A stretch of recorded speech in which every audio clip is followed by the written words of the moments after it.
Era 1968. Mientras el mundo miraba hacia los Juegos Olímpicos, México limpiaba con sangre sus calles. No era una guerra, era algo peor.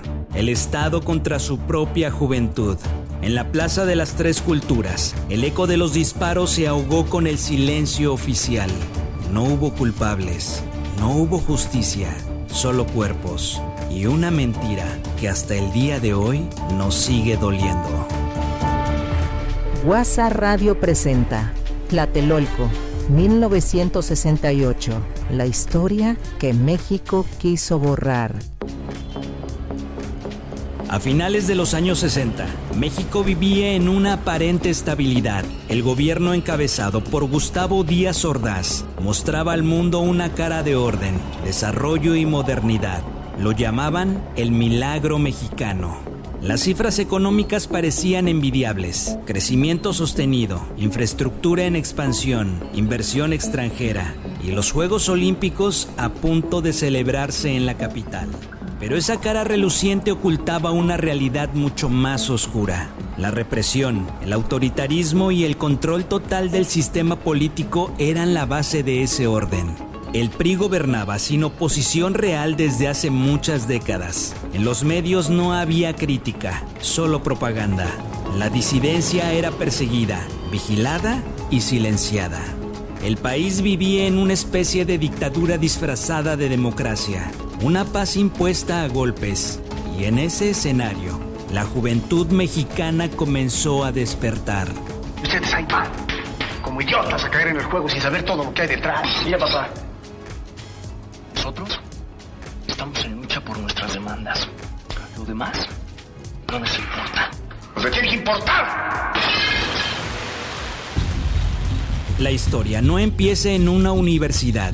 Empieza en un choque entre dos grupos de estudiantes. Una riña común, típica, entre alumnos de vocacionales del IPN y una preparatoria del UNAM. Era el 23 de julio de 1968. La policía llegó, pero no para calmar, sino para golpear, arrestar y humillar. Días después, el ejército entró a la preparatoria 1 con una tanqueta, destruyó una puerta histórica con un bazucazo y detuvo a decenas de jóvenes. No fue solo el golpe, fue el mensaje. Aquí manda el gobierno y no se cuestiona. La represión encendió una llama. Se formó el Consejo Nacional de Huelga, marchas pacíficas, mítines, protestas, pancartas. Todo esto exigiendo algo básico: libertad de expresión, fin de la represión, diálogo público. Las demandas eran claras: disolución de los cuerpos de granaderos, libertad a presos políticos, destitución de jefes policíacos represores. Pero el gobierno no escuchaba, solo respondía con más fuerza.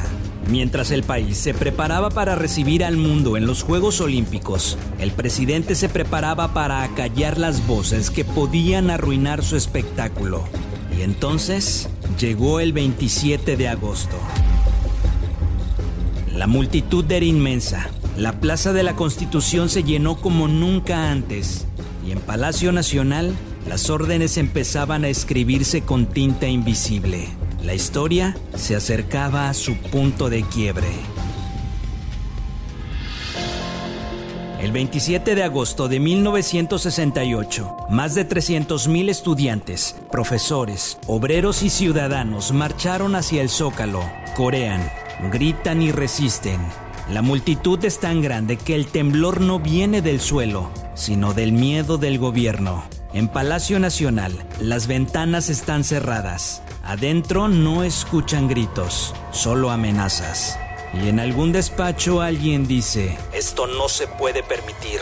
El Estado no negocia con rebeldes. La manifestación del 27 de agosto fue histórica. Por primera vez en mucho tiempo, una multitud diversa, pacífica y organizada tomó el corazón de la nación, el Zócalo capitalino. Fue más que una protesta, fue una declaración de dignidad, pero para el régimen aquello era inaceptable. El gobierno, obsesionado con la imagen que daría al mundo en los Juegos Olímpicos, no iba a permitir que los reflectores apuntaran hacia el caos interno. Díaz Ordaz, un presidente autoritario, paranoico, obsesionado con el orden, no vio jóvenes, vio a enemigos. El 28 de agosto, el Zócalo fue desalojado violentamente por el ejército. Tanques, soldados, gases lacrimógenos. El mensaje era claro: la plaza es del Estado, no del pueblo. El Consejo Nacional de Huelga no se quebró. Al contrario, respondió con inteligencia. Decidieron no caer en provocaciones, evitaron enfrentamientos, comenzaron a organizar marchas de silencio, demostrando que el movimiento no era violento, era 100% legítimo. Y eso, precisamente eso, fue lo que más incomodó al poder. Mientras las calles estaban llenas de jóvenes, la televisión mexicana mostraba otra realidad. Desinformación, rumores de infiltrados extranjeros, noticias manipuladas. Se hablaba de comunistas, de agitadores, de sabotajes. Se buscaba sembrar el miedo en la ciudadanía, dividir y controlar. La prensa era una extensión del Estado. El gobierno comenzó a infiltrar a los estudiantes. Usaron agentes encubiertos, grabaciones, vigilancia. Cada asamblea, cada pancarta, cada nombre era archivado. Era el México del enemigo interno. Y para el gobierno, los estudiantes ya no eran ciudadanos, eran insurgentes disfrazados. El reloj avanzaba hacia octubre. La presión internacional crecía. El Comité Olímpico exigía paz y el presidente ya había elegido su estrategia: silenciar, intimidar y, si era necesario, eliminar. El 1 de octubre de 1968, el ejército se despliega en la Ciudad de México. Helicópteros sobrevuelan zonas universitarias. Francotiradores toman posiciones. La Plaza de las Tres Culturas empieza a ser vigilada. Algunos lo ven, algunos lo ignoran, pero nadie imaginaba lo que estaba a punto de ocurrir. Llegó el 2 de octubre. La tarde comenzó como muchas otras. Miles se reunieron en la Plaza de las Tres Culturas, ubicada en Tlatelolco, al norte de la Ciudad de México. Había estudiantes, madres, niños, profesores. El ambiente era tenso, sí, pero nada parecía indicar lo que estaba por suceder. Días antes, el gobierno había organizado un dispositivo militar conocido como Operación Galeana. Más de 5,000 soldados del ejército, policías, francotiradores y, lo más inquietante, un grupo especial, infiltrado, vestido de civil, conocido como el Batallón Olimpia. Y su objetivo era capturar a los líderes del movimiento. El 2 de octubre de 1968, a las 6 de la tarde con 10 minutos, una bengala desciende desde un helicóptero. El cielo de Tlatelolco se tiñe de fuego. En la Plaza de las Tres Culturas, los estudiantes aplauden, confunden la señal. Luego, el sonido fue seco. No fue uno, fueron cientos. Balas desde edificios, desde el suelo, desde adentro. No hubo advertencia, no hubo escape, solo disparos, gritos y silencio. La bengala cayó desde el cielo. Esa fue la señal. Los soldados comenzaron a disparar. Había francotiradores desde el edificio Chihuahua. Hubo fuego cruzado, confusión y demasiado terror. La plaza se convirtió en un campo de guerra. Nadie sabía de dónde venían los disparos. Los estudiantes corrían, muchos caían. Otros se refugiaban en departamentos cercanos, pero también ahí entraron. Esa noche, la televisión no transmitió nada. Los periódicos del día siguiente hablaron de una escaramuza entre grupos armados y reportaron solo 4 muertos. La cifra real sigue siendo un eterno misterio. Algunas estimaciones hablan de 40, otras de 100, 200, 300 y hasta 500 víctimas. No hubo un listado oficial, no hubo duelo nacional, solo silencio. Un silencio ordenado desde arriba. El 2 de octubre no fue un error, fue un mensaje. Esa noche, además de los muertos, hubo más de 1,000 heridos. Muchos fueron torturados, golpeados, desaparecidos. Otros fueron procesados como si fueran criminales. líderes estudiantiles pasaron años en prisión. Algunos jamás fueron localizados. Y mientras tanto, el presidente Díaz Ordaz preparaba su discurso para los Juegos Olímpicos. 10 días después, México encendía la antorcha olímpica. Los estudios estaban llenos. Las cámaras del mundo enfocaban los aplausos, pero en algún rincón de la capital, madres seguían buscando a sus hijos. La historia oficial se escribía con tinta dorada. La historia real se escribía con sangre.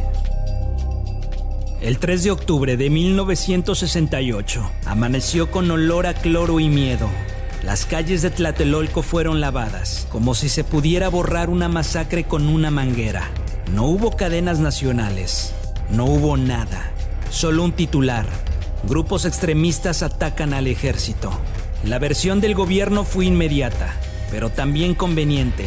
Según ellos, los estudiantes comenzaron los disparos. Según ellos, el ejército solo respondió. Según ellos, el saldo fue mínimo. Los testimonios de los estudiantes, de los profesores, de los vecinos, de los amigos, de la familia, de los propios soldados, decían otra cosa. Los principales periódicos del país, Excelsior, El Universal, Novedades, publicaron al día siguiente cifras manipuladas: 4 muertos, heridos leves, el orden restablecido. La televisión, completamente controlada, ignoró los hechos. No hubo imágenes, no hubo entrevistas, solo silencio. Durante décadas, el gobierno negó todo. No se permitieron investigaciones independientes. Las solicitudes de transparencia eran bloqueadas, los archivos sellados. Pero con el paso del tiempo, documentos comenzaron a filtrarse. Y entonces, las piezas se encajaron. En los años 90 y 2000, documentos desclasificados del propio Estado mexicano y del gobierno de Estados Unidos revelaron lo que muchos ya sabían, pero que nadie había podido probar. El ataque fue premeditado. El batallón Olimpia estaba infiltrado para simular disparos desde la multitud. La orden no fue improvisada. El objetivo no era dispersar, era eliminar. El Estado mexicano disparó contra su propio pueblo, creó una narrativa falsa y durante décadas le impulsó como verdad. ¿Quiénes sabían todo esto? Gustavo Díaz Ordaz, presidente; Luis Echeverría Álvarez, secretario de Gobernación; Fernando Gutiérrez Barrios, jefe de la Dirección Federal de Seguridad, y un largo etcétera de funcionarios, militares y operadores. Todos callaron. Ninguno fue juzgado por la masacre. Durante años, el gobierno mexicano construyó su historia oficial, pero hay heridas que ni el tiempo ni los discursos curan. Décadas pasaron. Gobiernos enteros desfilaron por los pinos.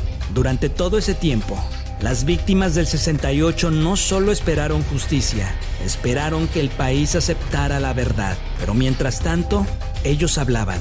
Los sobrevivientes, los vecinos, incluso algunos militares. Algunos lo contaban temblando, otros con los dientes apretados. Gustavo Díaz Ordaz, presidente de la República. Frío, metódico, obsesionado con el orden, fue él quien abrió las puertas al ejército a las calles. Fue él quien un año después dijo en su informe de gobierno: asumo toda la responsabilidad.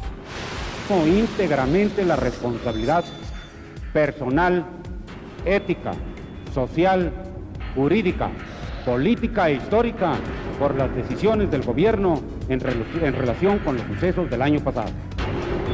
Pero nunca pisó un tribunal. Luis Echeverría Álvarez, secretario de Gobernación, coordinador del aparato de inteligencia, sabía dónde estaban los líderes estudiantiles, cuántos marchaban, qué gritaban, sabía todo. Años después, fue acusado de genocidio, pero envejeció tranquilo y sin condena. El batallón Olimpia, ellos no tenían rostro, vestidos de civil, infiltrados entre los estudiantes, llevaban un guante blanco en la mano izquierda. Su misión: provocar, simular y disparar primero para justificar la masacre.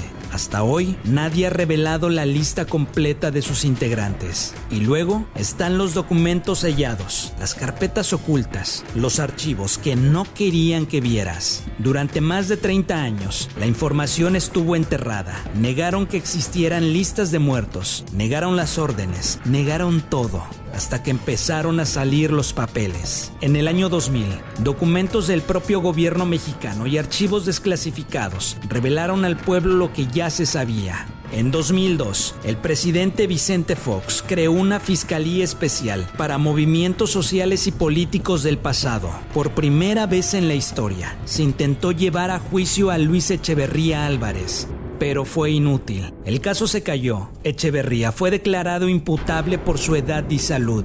Murió en 2022, sin haber pisado una celda.